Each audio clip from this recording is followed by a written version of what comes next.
Story 1. The Sanguine Map. Ambition, I've learned, is a form of hunger. For me, it was a gnawing, cavernous emptiness that kept me awake at night. My name is Caleb, and I was an architect. Or at least, I had been.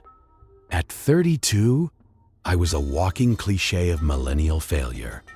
A mountain of student debt, a portfolio full of ambitious but unbuilt designs, and a termination letter from a prestigious Chicago firm that had downsized during a recession. I was living in a sterile, box-like apartment, surviving on freelance logo designs and the slow, humiliating drip of my dwindling savings. Every gleaming skyscraper I saw was a monument to my own inadequacy. I wasn't just broke, I was invisible. The day I found the map was one of those uniquely soul-crushing Chicago days in late autumn, when the sky is the color of wet concrete and the wind off the lake feels like it's actively trying to peel the skin from your bones. I was wandering aimlessly through a neighborhood I didn't recognize, a labyrinth of old brick and rusty fire escapes. When I saw the shop, it wasn't a shop, really. It was more like a wound in the urban landscape, a narrow storefront squeezed between a laundromat and a boarded-up butcher. The windows were opaque with decades of grime, and a small, hand-painted sign hanging from a single hinge read, "Cartographies and Ephemera." There was no rational reason to go inside, but a strange, inexplicable pull. A feeling I can only describe as a magnet in my gut drew me to the door. The air inside was thick with the scent of old paper, leather, and something else, something metallic and faintly sweet, like old pennies. The place was a hoarder's paradise, a chaotic maze of towering stacks of books, rolled-up charts, and strange, brass astronomical instruments. Behind a counter, piled high with yellowed manuscripts, sat an old man who seemed to be made of the same materials as his shop: papery skin, dusty clothes, and eyes that held the dim, flickering light of a dying candle. He didn't greet me. He just watched me with an unnerving stillness as I navigated the narrow aisles. I wasn't looking for anything in particular, just killing time, a ghost haunting the tomb of other people's forgotten histories. And then I saw it. It was lying on a large wooden table, unrolled, held down by fossilized ammonites. It was a map of Chicago, but it was unlike any map I had ever seen. The paper was thick and vellum-like, the color of old ivory. The ink was a deep, dark, rusty red, almost black. But the cartography itself was the strangest part. The familiar grid of the city was there, but it was overlaid with a second, finer network of lines, thousands of tiny, hair-like capillaries that spread through the city blocks like veins, connecting certain buildings, certain intersections, in a way that had no geographical or logistical sense. An unusual piece, isn't it? The old man's voice rasped from behind me, making me jump. An emotional geography. Not a map of what is, but of what could be. I'm an architect, I stammered, feeling the need to explain my interest. I've just never seen anything like it. It's not for everyone, he said, his dim eyes seeming to look right through me. It requires a certain contribution, a resonance. To draw a new path, you must first give it a drop of ink. He smiled. A dry cracking sound. It's for sale, if you're the one it's for. The price was absurdly low, $20. I bought it, driven by an impulse I didn't understand. I rolled it up, and as I left the shop, the little bell on the door gave a final, dead chime. When I glanced back a moment later from the street corner, the shop was gone. In its place was a brick wall, covered in faded graffiti, looking like it had been there for 100 years. I shook my head, convinced I was losing my mind, and hurried home. That night, I unrolled the map on my drafting table. The strange, vein-like lines seemed to shift and shimmer in the lamplight. The rusty red ink. My mind kept coming back to the old man's words. To draw a new path, you must first give it a drop of ink, on a whim, born of desperation and a morbid sense of what the hell. I took a pen from my desk, sterilized it with a lighter, and pricked my thumb. A single, perfect, ruby red drop of blood welled up. With a trembling hand, I touched my thumb to the map. The moment my blood touched the surface, it happened. The drop didn't smear. It was absorbed instantly, vanishing into the paper. And from that point, a new, impossibly fine crimson line began to grow, extending from the location of my apartment building. It moved with a slow, organic purpose, like a root seeking water, and stopped at the front door of a prestigious, ultra-modern architectural firm on the other side of the city. A firm that had rejected my application 3 times. Then, the line faded, leaving no trace. The next morning, I got a phone call. It was from that very firm. Their top candidate for a new project had withdrawn his application due to a sudden family emergency. They had revisited my portfolio. They were impressed. Could I come in for an interview that afternoon? I was stunned. It had to be a coincidence, a 1 in a million chance. I got the job. The first few weeks were a blur. I was back in the world I loved, working on a landmark project. The pay was incredible, but I was still living in my cramped, depressing apartment. I remembered the map. The coincidence was too great to ignore. I had to try again. This time, I had a specific goal. There was a loft apartment in a converted warehouse I had dreamed of living in, but it was far beyond my means. That night, I unrolled the map again. With a strange new sense of ritual, I pricked my finger. As my blood touched the paper, I thought of the loft. Show me the way. The new crimson line snaked out, not towards the loft, but towards a series of seemingly random intersections and back alleys. The next day, on my way home from work, I decided to follow the path the map had drawn. Walking the route precisely, in a grimy alley, I found a discarded lottery ticket lying face down in a puddle. On a whim, I picked it up. It was a winner.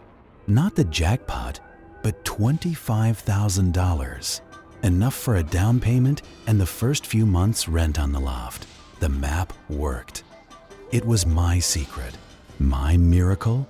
It was a tool that bent probability, that rearranged the world to my benefit. My hunger for success was finally being fed. I used it to close an impossible deal with a difficult client. Drawing a line to his office, only to have him call the next day, his attitude completely changed, praising my innovative approach. I used it to reconnect with a woman I had lost touch with, and our chance meeting in a coffee shop felt like destiny. With each success, the map demanded its drop of blood. It was a small price to pay. I was becoming the architect of my own life, drawing the blueprints of my success, one crimson line at a time. I didn't notice the cost at first. I was working long hours, so I attributed my constant fatigue to the job. I was paler, my skin taking on the same ivory vellum-like quality as the map's paper. I started having strange, draining dreams of vast, empty cityscapes where the streets were veins and the traffic lights pulsed like hearts. This time, I had a specific goal. There was a loft apartment in a converted warehouse I had dreamed of living in, but it was far beyond my means. That night, I unrolled the map again. With a strange new sense of ritual, I pricked my finger.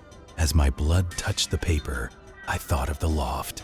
Show me the way. The new crimson line snaked out, not towards the loft, but towards a series of seemingly random intersections and back alleys. The next day, on my way home from work, I decided to follow the path the map had drawn. Walking the route precisely, in a grimy alley, I found a discarded lottery ticket lying face down in a puddle. On a whim, I picked it up. It was a winner. Not the jackpot, but $25,000. Enough for a down payment and the first few months' rent on the loft. The map worked. It was my secret, my miracle. It was a tool that bent probability, that rearranged the world to my benefit. My hunger for success was finally being fed. I used it to close an impossible deal with a difficult client. Drawing a line to his office, only to have him call the next day, his attitude completely changed. Praising my innovative approach, I used it to reconnect with a woman I had lost touch with. And our chance meeting in a coffee shop felt like destiny. With each success, the map demanded its drop of blood. It was a small price to pay. I was becoming the architect of my own life, drawing the blueprints of my success, one crimson line at a time. I didn't notice the cost at first. I was working long hours, so I attributed my constant fatigue to the job. I was paler, my skin taking on the same ivory vellum-like quality as the map's paper. I started having strange, draining dreams of vast, empty cityscapes where the streets were veins and the traffic lights pulsed like hearts. I looked at my hand and I saw, with a horror that eclipsed everything I had felt before, that a network of fine red lines, identical to the ones on the map, was now visible under my own skin, spreading up my arm from my fingertip. They pulsed with a faint, dark light. The map was no longer just a tool. It was a part of me. The contract was indelible. I spent the next few days in a state of terror. I locked the map away. I vowed never to use it again. I would accept my life as it was. I would live with the guilt. But the map wasn't done with me. A few nights later, I woke up with a burning sensation on my back. I stumbled to the bathroom mirror and looked over my shoulder. A new crimson line was etched into my skin, starting from the base of my spine and branching out across my shoulders. I hadn't drawn it. I hadn't fed the map. It was drawing on its own now. It was using me as its canvas, my own body as its source of ink. My phone rang. It was my boss, the lead architect on our biggest project. My main rival at the firm had just suffered a severe, debilitating stroke. It was a tragedy, but it meant I was now in charge. The promotion I had been dreaming of was mine. I stared at my reflection, at the new glowing lines on my skin. I hadn't asked for this. I hadn't willed it. But the map had provided. My ambition, my hunger. It was now a self-sustaining engine, and its fuel was the lives of others. I am the architect of my own damnation. I live in a beautiful prison of my own design. I have the career, the apartment, the life I always wanted, but I am a ghost in it. I am constantly exhausted, a shell of a man, my own life force being slowly siphoned away to power this terrible cartography. I can't destroy the map. I can't escape it. It is etched into my very being. I live in constant, silent terror of what new opportunity it will create for me next, and who will pay the price. The worst part is, sometimes, late at night, when a new, terrible opportunity presents itself, a dark, hungry part of me, the part that first bought the map, feels a flicker of satisfaction. The hunger is never truly gone. The map knows this, and it keeps drawing its terrible, beautiful sanguine lines. Story 2. The Scribe of Shadows. Most people think of history as something that's written in books, dead and dusty on a library shelf. But I know the truth. Real history is a living thing. It's a stain, an echo, a presence that lingers in the places where it happened. My job is to listen to those echoes. My name is Elias, and I'm a forensic linguist, but not the kind that testifies in court. I work for a very small, very wealthy, and very private circle of collectors. They don't collect art or antiques. They collect places. A haunted battlefield, a house where a famous author went mad, a forgotten stretch of road where a mysterious disappearance occurred. My job is to go to these places and produce a provenance report. I live there, sometimes for months, and I document everything. The history, the folklore, and most importantly, the anomalous phenomena. I use high-sensitivity audio recorders, electromagnetic field detectors, and my own senses to capture the lingering echoes of the past. I am, for all intents and purposes, a scientific ghost hunter. And I was the best in the business because I never, ever believed in ghosts. To me, it was all just unexplained energy, psychological suggestion, and atmospheric tricks, until I was sent to the Ashworth House. The Ashworth House was my holy grail, a crumbling Georgian mansion on a remote island off the coast of Maine. It was infamous. In the 1920s, it was home to a reclusive horror writer named Alistair Blackwood, a distant, infamous relative of the family from another tale. Blackwood was a master of the unsettling, his stories filled with ancient, unknowable entities and the psychological collapse of those who encountered them. Then, one winter night in 1927, he, his wife, and their 2 children vanished from the house without a trace. The doors were locked from the inside. A half-eaten meal was on the dining table. The only thing out of place was in Blackwood's study. Every single page of every book had been ripped out, and the walls were covered, floor to ceiling, in a single, repeating, handwritten phrase, scrawled in what was later identified as Blackwood's own blood. The phrase was, "It reads us." My client, a shadowy billionaire with a passion for liminal spaces, had bought the island and the house, and he wanted its true story. He wanted me to be the scribe. I arrived in late autumn. The island already surrendered to the coming winter. The house was a masterpiece of Gothic decay, its windows like vacant, staring eyes. The air inside was heavy with the smell of sea salt, damp plaster, and a faint, cloying scent, like old ink. The caretaker, a grizzled local named Silas, who brought me supplies once a week by boat, refused to step inside. "The house writes its own stories, son," he warned, his eyes dark with generations of local superstition. "Just make sure you're not in the one it's writing now."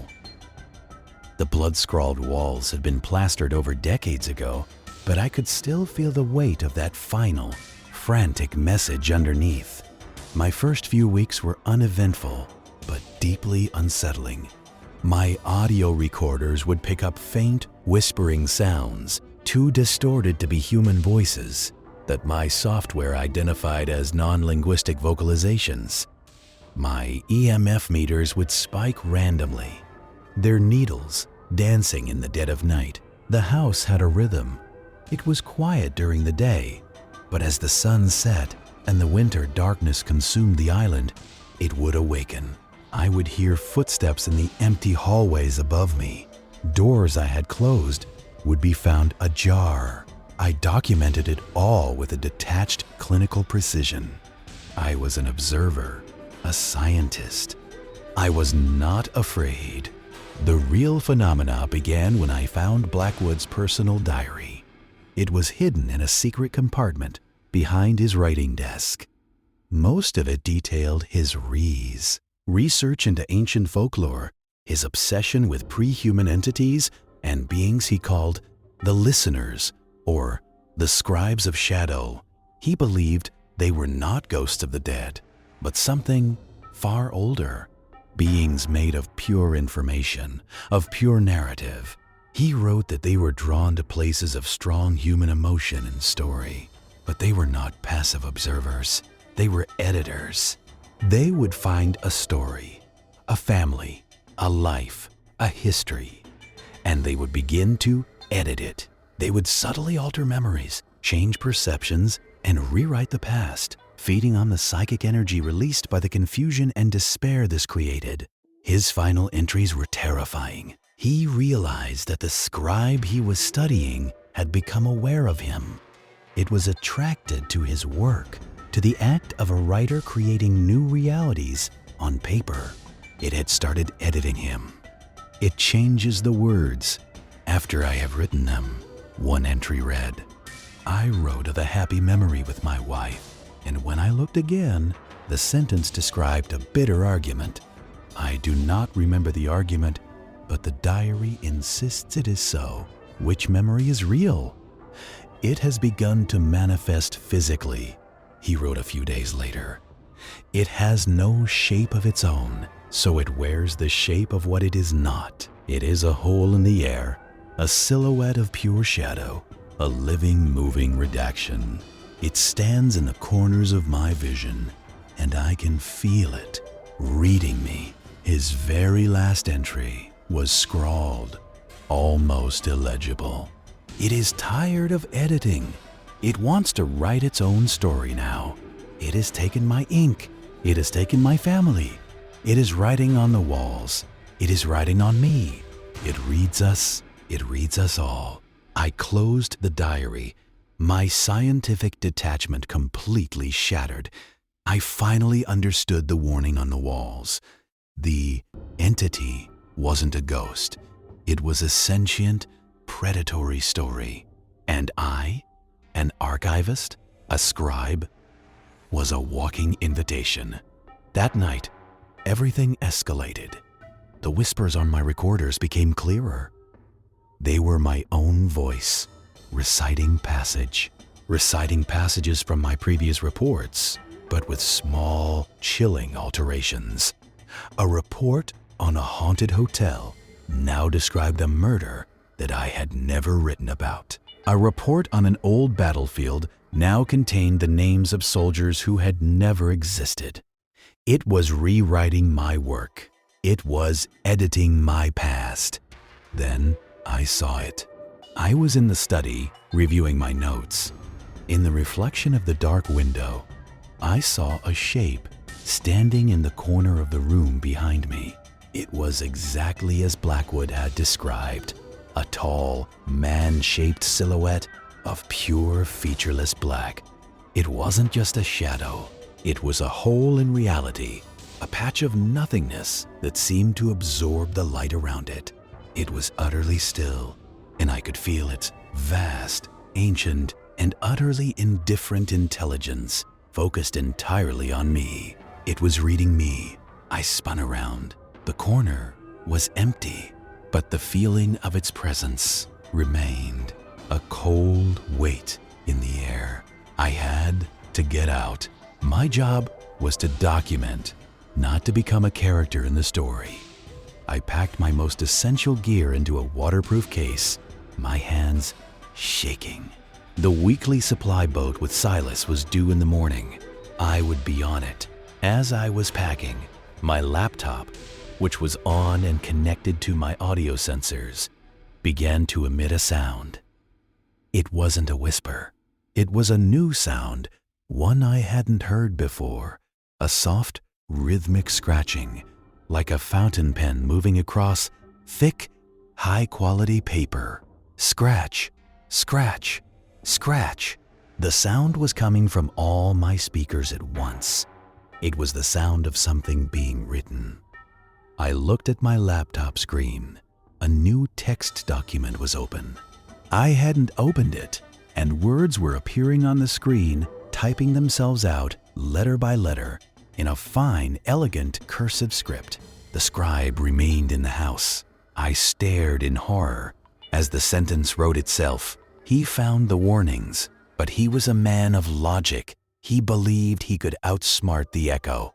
The scratching sound was in the room now, loud and clear, coming from the corner where I had seen the shadow. He tried to pack. He tried to leave, but the story was not finished. A character cannot simply walk off the page. I grabbed my bag and ran for the front door. It wouldn't open. It was locked, but the deadbolt wasn't just thrown. It was fused. The metal of the lock melted and warped into a solid, impassable block. The house, the story, would not let me leave. I was trapped. I spent the rest of the night huddled in the study, the scratching sound a constant, maddening companion. The words kept appearing on my laptop screen, narrating my own terror in the third person, in real time. The scribe was afraid. He finally understood that he was not the author of the report. He was its subject. When dawn came, the scratching stopped. The words on the screen vanished. I ran to the window that overlooked the sea. In the distance, I could see the tiny shape of Silas's supply boat approaching the island's small, rickety dock. Hope surged through me. I hammered on the window, screaming his name, even though I knew he couldn't hear me. The boat docked. Silas got out, left my supplies on the pier, and then, without even a glance towards the house, he got back in his boat and started to leave. "No! Wait!" I screamed, my voice raw. As if hearing me, the boat stopped. It turned around. It was coming back, but it wasn't heading for the dock. It was heading straight for the jagged black rocks at the base of the cliff below the house. On my laptop screen, a new sentence appeared. The caretaker's boat, tragically, was lost in a sudden, unexpected squall. I watched in abject horror as the boat, in a perfectly calm sea, smashed against the rocks and splintered into 1,000 pieces. I was truly alone now. My last link to the outside world was gone, edited out of the story. The scratching sound began again, right behind me. I turned. The shadow scribe was there. The shadow scribe was there, standing in the middle of the room, no longer confined to the corners. It was more solid now, its edges sharp and defined. It held a hand out towards me. Its fingers were not fingers, but long, sharp quills, dripping with a substance that was blacker than ink. A final line of text appeared on my screen, and now the scribe will write the final chapter with a new pen, his own. It lunged. I don't know what happened next. My memory is edited. I woke up days later, sitting at Alistair Blackwood's desk. My hands were stained with a dark, rusty substance. The walls of the study, which had been plastered over, were now bare, and they were covered in new writing. My handwriting, but the words are not my own. They are the story of the house, the story of the Scribe of Shadows, told over and over again. I am the new author of this place, the entity, the story. It didn't consume me. It merged with me. I am its hands. I am its voice. My historical knowledge and my writer's instinct make me the perfect vessel. I spend my days writing. I can't stop. I document the whispers in the walls, the footsteps in the halls, the history that bleeds from the very foundation of this house. My client, the billionaire, will never get his report, because the report is now the house itself. And it is a story that is constantly being written and rewritten. Sometimes I catch my reflection in the dark windows. I see a pale, gaunt man with wild eyes, his fingers stained with ink. But sometimes, for a fleeting moment. The reflection is not my own. It is a tall, featureless silhouette of pure shadow, a hole in the world hunched over a desk, writing. And I know that I am no longer Elias, the forensic linguist. I am just a character. I am the Scribe of Shadows, and my only job is to write until the day this story needs a new character and a new curious soul is drawn to the lonely island and the beautiful, waiting, hungry house. Story 3, The Dead Run. There are loads, and then there are dead runs. In the trucking world, a dead run is when you haul an empty trailer. It's the worst feeling in the world. You're burning fuel, putting wear on your rig, and making absolutely nothing. It's a slow bleed, a journey without purpose. But the dead run I took one January in the heart of the Appalachian Mountains taught me that an empty trailer isn't always truly empty. Sometimes it's just waiting for a passenger. My name is George, and I was in a bad spot. My independent rig was on its last legs, and a series of canceled loads had left me deep in the red. I was deadheading from North Carolina back to my home base in Ohio, a long, depressing drive through the winding, shadowed hollers of West Virginia. The fuel gauge was dropping, my bank account was empty, and a heavy, wet snow had started to fall, making the mountain roads slick and treacherous. The call that came over my CB radio was a godsend. A crackly, weak voice, barely cutting through the static. Any eastbound rig near exit 139? Got a load needs hauling. Cash paid. Urgent. Exit 139 was a forgotten ramp leading to a stretch of old Route 60, a road that had been bypassed by the main interstate decades ago. It was a sketchy request, but the words cash paid were a siren song I couldn't resist. I grabbed the mic. "This is old George, eastbound. What's the load?" "Furniture," the voice said, sounding relieved. "Antique. From an old estate. Just need it moved to a storage unit in Charleston. Easy work. I'll double the standard rate. In cash." Every alarm bell in my head was ringing, but the roar of my debt was louder. I took the exit. The directions led me down a series of crumbling, unlit back roads, the snow falling heavier with each turn. Finally, I arrived at a pair of massive wrought iron gates hanging open like a broken jaw. A long, dark driveway led up to a massive, dilapidated Victorian mansion. A true Gothic monster. True Gothic monstrosity that loomed out of the swirling snow like a bad dream. The place looked like it had been abandoned for a century. A single dim light burned in a downstairs window. As I pulled my empty trailer up the circular driveway, a man emerged from the shadows of the porch. He was tall and unnaturally thin, wearing a dark, old-fashioned suit that was completely inadequate for the weather. His face was pale and angular, dominated by deep-set, shadowed eyes. "You're the trucker?" he asked, his voice the same weak, crackly whisper from the radio. He didn't introduce himself. "I am. Where's the furniture?" I asked, my hand instinctively resting on the tire iron I kept by my seat. He gestured towards a large, open barn next to the house. All there, ready to be loaded. The furniture was not what I expected. It was a single massive object covered by a heavy canvas tarp. It was long, easily 12 feet, and shaped like a large ornate box, or a coffin. "It's a custom-made wardrobe," the thin man said, noticing my hesitation. "Extremely valuable. From the 1800s, it must be handled with care." The thing was unbelievably heavy. It took both of us, straining with every muscle, to slowly winch it up a ramp and into my trailer. As we pushed it into place, I heard a faint, shifting sound from inside it, like sand or dry leaves moving. "What was that?" I asked, breathing heavily.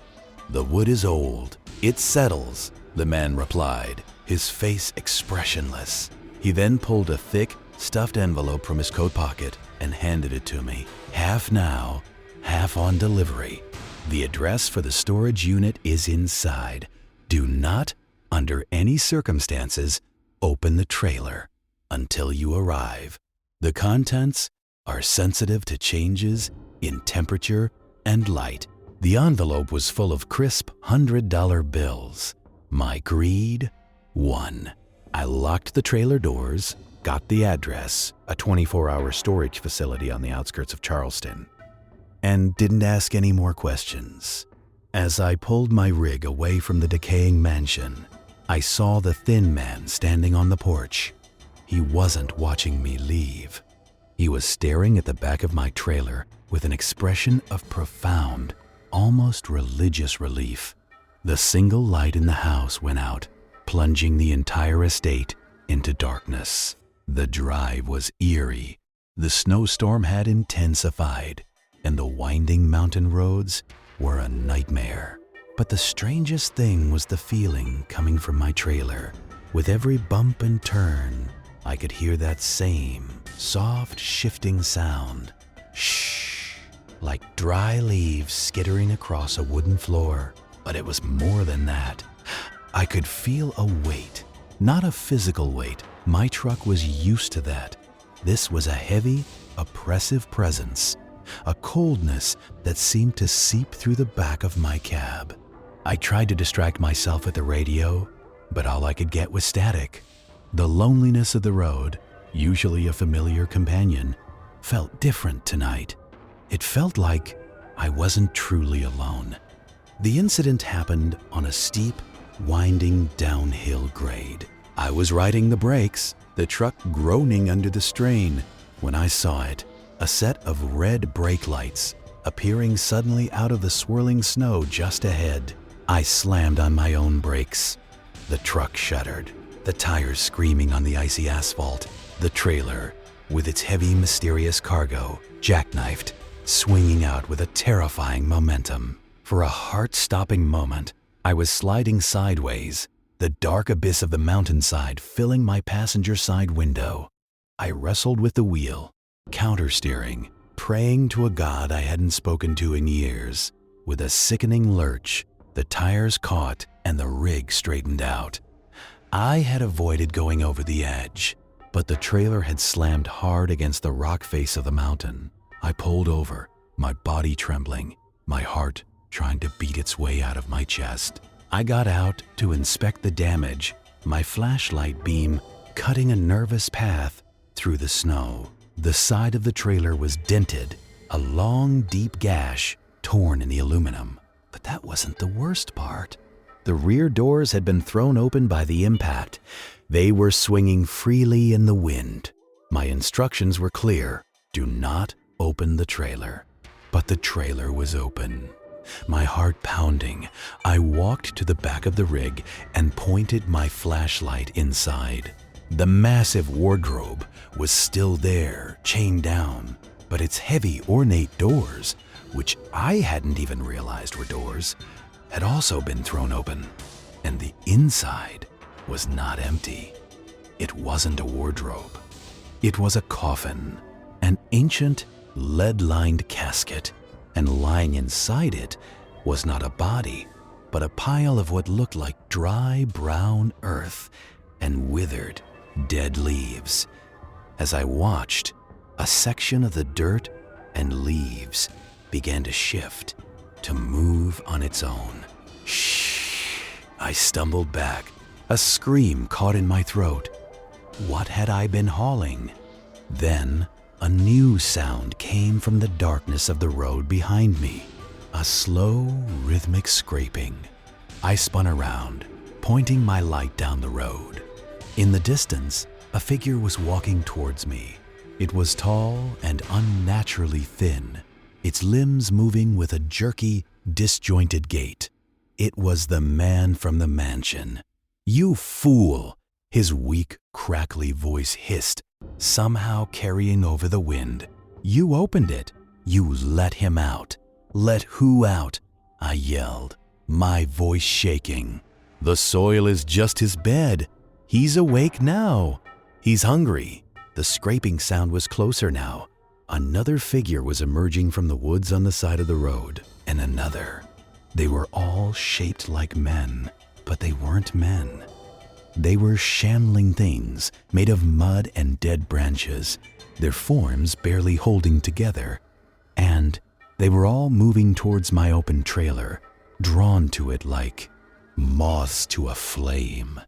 "They are the husks," the thin man cried, pointing a trembling finger. "The ones he has fed on over the years. They are drawn to his resting place, but he is not in it." I looked back at my truck. On the roof of my cab, a new figure was taking shape. It was coalescing out of the swirling snow and the darkness, a tall, gaunt form with long, grasping arms. It had no face, just a smooth, pale surface, but I could feel its ancient, malevolent attention focused entirely on me, the thing I had been hauling, the entity in the coffin. It hadn't been in the box. The box was just its anchor, its resting place. Its spirit had been with me the whole time, a silent passenger in my cab, waiting. The crash had woken it up, opening the doors, had set it free. "He needs a new vessel to travel in," the thin man screamed, his voice filled with terror and a strange, triumphant relief. "A new driver. The pact is fulfilled. My watch is over." The creature on my roof flowed down the windshield like a nightmare made of smoke and ice. It seeped through the seams of the driver's side door. I was trapped outside my own truck. I could only watch in horror as the cab lights flickered on by themselves. The engine, which I had left running, roared to life with a new, guttural, hungry sound. The truck began to move. I scrambled out of its path as my own rig, my home, my livelihood, pulled away from me. It drove past the thin man, who was now laughing, a high, unhinged sound that was quickly swallowed by the storm. It drove past the shambling mud and stick figures, who seemed to bow their heads in reverence as it passed. The truck drove itself down the mountain road, its headlights cutting a path through the snow, and vanished into the blizzard. I was left alone on the dark, icy road, miles from anywhere, with no truck, no money, and no explanation. The police found me the next morning, wandering the road, suffering from hypothermia and shock. I told them my truck had been stolen. They didn't believe me. Who would steal an 18-wheeler in the middle of a blizzard in the most remote part of West Virginia? They never found my rig. It was as if it had vanished from the face of the earth. The mansion I described didn't exist, they said. The road I led them to was a dead end, washed out for years. I was charged with insurance fraud. I lost my license, my career, everything. I work in a gas station now, just off the interstate. I'm an old man, and people think I'm crazy. I spend my nights watching the trucks roll by, their headlights like a steady stream of stars. But every now and then, late at night, when a winter storm is brewing, a trucker will come in, his face pale, his hands shaking. He'll talk about a ghost rig he saw on the mountain passes, an old truck driving itself, hauling an empty trailer. And sometimes he'll say he heard a voice on his CB, a weak, crackly voice offering a cash-paid job for a simple delivery. And when I hear that, I just pour him a cup of coffee, and I look out at the dark, winding roads, and I know that my truck is still out there, and it's still running dead. It's just looking for a new passenger. Story 4, The Echo in the Mirrors. There's a fatigue that sets in after about 20 years on the road. It's not in your muscles or your bones. It's in your soul. You've seen so many miles of identical blacktop, so many identical sunsets in your rearview mirror, that the world starts to feel like a repeating loop. The lines on the road hypnotize you. The loneliness becomes a permanent passenger. My name is Thomas, and I was beginning to feel like a ghost in my own life. A man whose entire existence could be summed up by a series of greasy receipts from identical truck stops. The load was unusual. I wasn't hauling lumber or steel. I was hauling mirrors, hundreds of them. A specialty shipment for a new avant-garde hotel being built in Las Vegas. The trailer was packed floor to ceiling with custom-cut sheets of high-quality glass, each one perfectly polished. My dispatcher made a joke about it. "Try not to have 7 years of bad luck, Tom." He'd chuckled. I didn't laugh. Hauling a fragile load through the icy mountain passes of Utah in late winter felt like tempting fate enough as it was. The silence was the first thing that got to me. Driving a normal load, you get used to the sounds of the cargo shifting, groaning, settling. But the mirrors were packed so perfectly, so tightly, that there was no sound. My trailer, usually a source of constant subtle noise, was dead silent. It was like driving a tomb. The only sounds were the hum of my engine and the hiss of my tires on the wet, cold asphalt. The incident occurred on US 6, a desolate stretch of highway in Utah they call America's Loneliest Road. It's a fitting name. It's a place where the sky feels too big and the land feels too empty. A snowstorm had just passed, leaving the world clean, cold, and utterly silent. The sun was setting, painting the snow-covered desert in hues of deep purple and blood orange. It was beautiful, but it was a cruel, indifferent beauty. I was checking my mirrors, a habit so ingrained it's as natural as breathing. Driver side, clear. Passenger side, clear. Center mirror, a view into the dark, silent sleeper cab behind me. And that's when I saw him. For a split second, a fraction of a heartbeat, there was a man sitting on the bunk in my sleeper cab. He was just a silhouette, a dark shape against the gloom. I slammed on the brakes, my heart leaping into my throat, the air brakes hissing furiously. My rig screeched to a halt in the middle of the empty highway. I spun around in my seat, my eyes wide. The sleeper cab was empty. My breath came in ragged gasps. I was seeing things. It had to be. The fatigue, the endless road, the hypnotic lines. It was a classic case of highway hypnosis.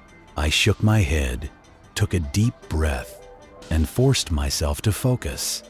I put the truck back in gear and started rolling again. But now, I couldn't stop looking at my mirrors. Every few seconds, my eyes would dart to the center mirror, empty. To the driver's side, empty road. To the passenger side, there he was again. Not in my cab this time. He was in the reflection of the massive, convex passenger side mirror. He was standing on the shoulder of the road I had just passed, a tall, gaunt figure, his form wavering like heat haze. He was watching me. I blinked, and he was gone.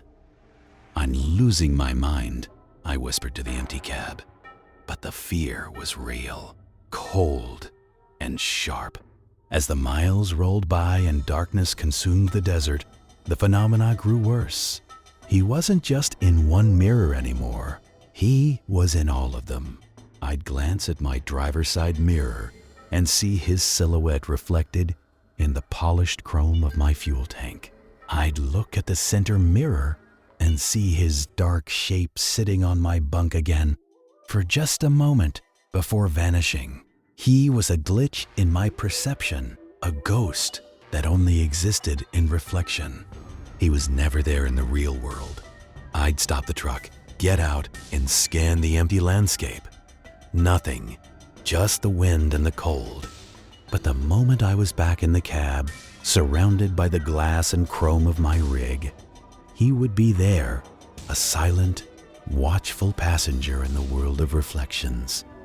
The worst part was his face. Most of the time, he was just a silhouette, but sometimes, when the light hit the mirror just right, I could see his features, and my blood would turn to ice.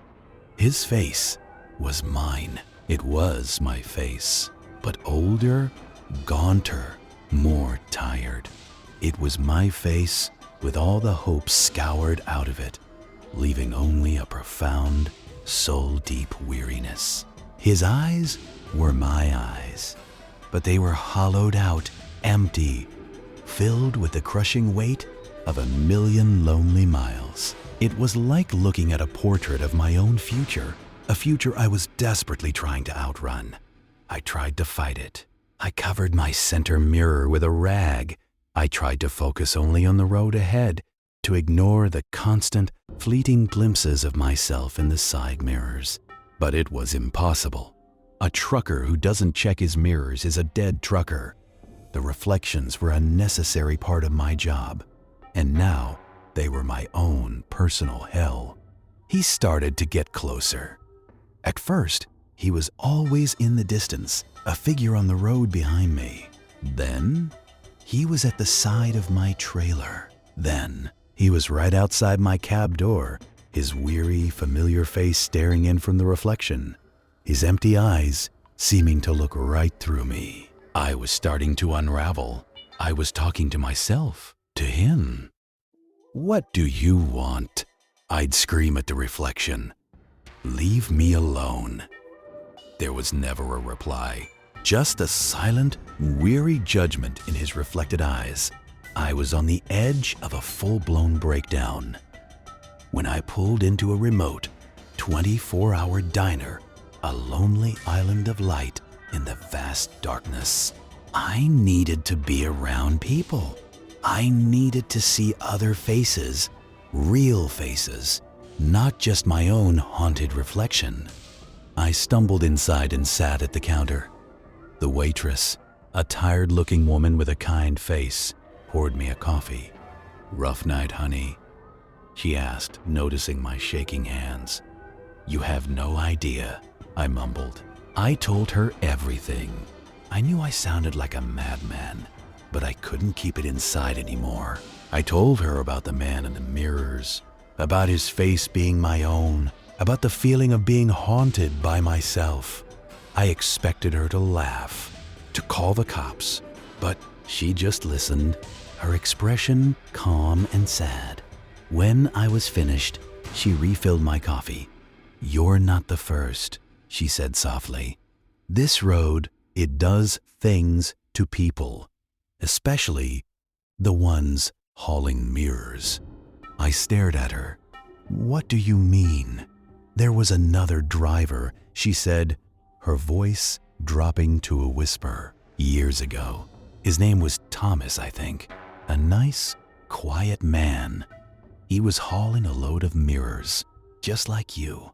He came in here one night looking just as spooked as you do now. Said he was seeing himself in the reflections, an older version of himself. Said he felt like he was being followed by his own ghost." "What happened to him?" I asked, my voice barely a whisper. She looked out the window at the dark, empty highway. "He left here, kept driving."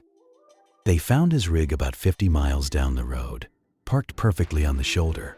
The engine was cold, the trailer was full of mirrors, but he was gone, vanished without a trace. The police said he probably just walked off into the desert, but his wallet, his keys, everything was still in. Cab. The only thing missing was him. She paused, then looked me dead in the eye. And the strangest part, every single mirror in that trailer, hundreds of them, was shattered, except for one, a small handheld mirror lying on the driver's seat.